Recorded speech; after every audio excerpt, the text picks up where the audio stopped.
There is a reason for every single thought and desire that you have. There is a purpose. Just a thought. It's not just a cloud that went passing through your mind. No, no, no. Always pay attention.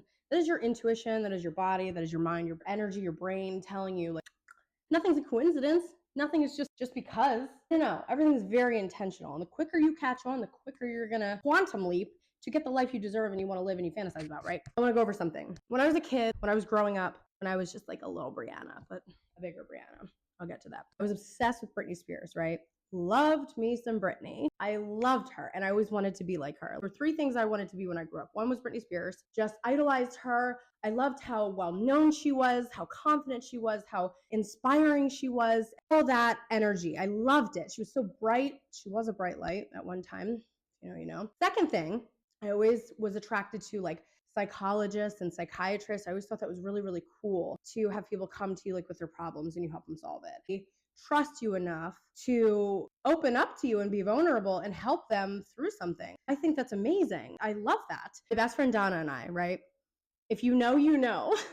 Shout out to Donna if you're watching this. But Disney Channel, That's So Raven, how she had visions and things like that and she could see them. I always thought that was so cool. Donna and I would act it out and be like, oh, we had a vision, but like we'd pretend and we were just little juveniles. Those were my three things. Basically wanted to be Britney Spears, problems, and be psychic. In that time, and for the next 20, I was significantly overweight and it was like my identity. Like it's all I thought about. It's all I saw. I'd be driving in the car and I'd just be thinking about how big I am and how this seat would look so much better underneath a skinny girl. I can't dress like this and I can't do this and people don't look at me because I'm this. It was, not a happy life. It was my whole life, being heavy and wanting to lose weight. It's all I thought about. Turns out, I'm in my late 20s and I'm at a point where I'm like, no matter what I do to try to lose weight, nothing works. And if you don't know my backstory, if you're new here, please go back and binge the shit out of my content. That's what it's there for. I got to a point where I was over trying to lose weight. I didn't want to be on a weight loss journey anymore. That was my whole life. The whole journey so far, as far as I can even remember, was Brianna trying to lose weight. And I was over it. And I figured, you know what? At this point in my life, I just want to be happy. I want to be able to be present in the moment and not have everything be dictated by what I think of my body. I want to be a good mother. I want to be a good human being. And I just want to be happy. I put everything down. I was done with the dieting. I was done with the trying, So I started eating very differently. My food choices were no longer about how many calories is in that, or is that too much, or should I, or is that even good for me?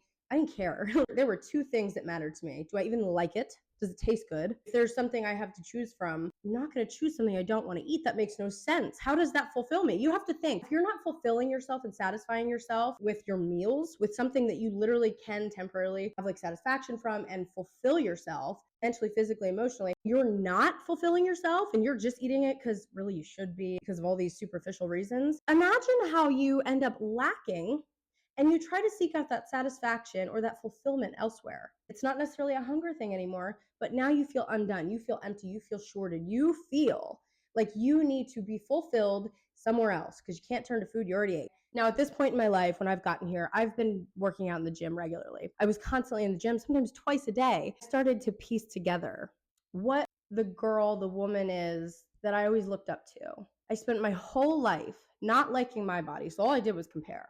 And the things that I compared myself to that I liked, I started to build her, right?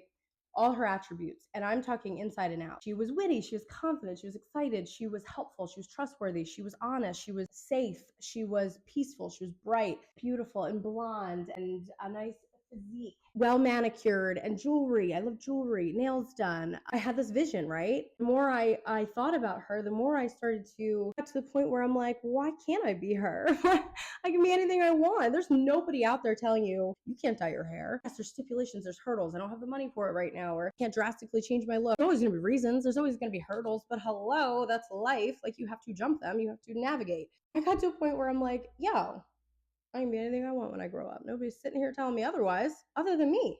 I'm literally the only thing in the way. The only person that can make it happen. I'm the only person that cannot make it happen.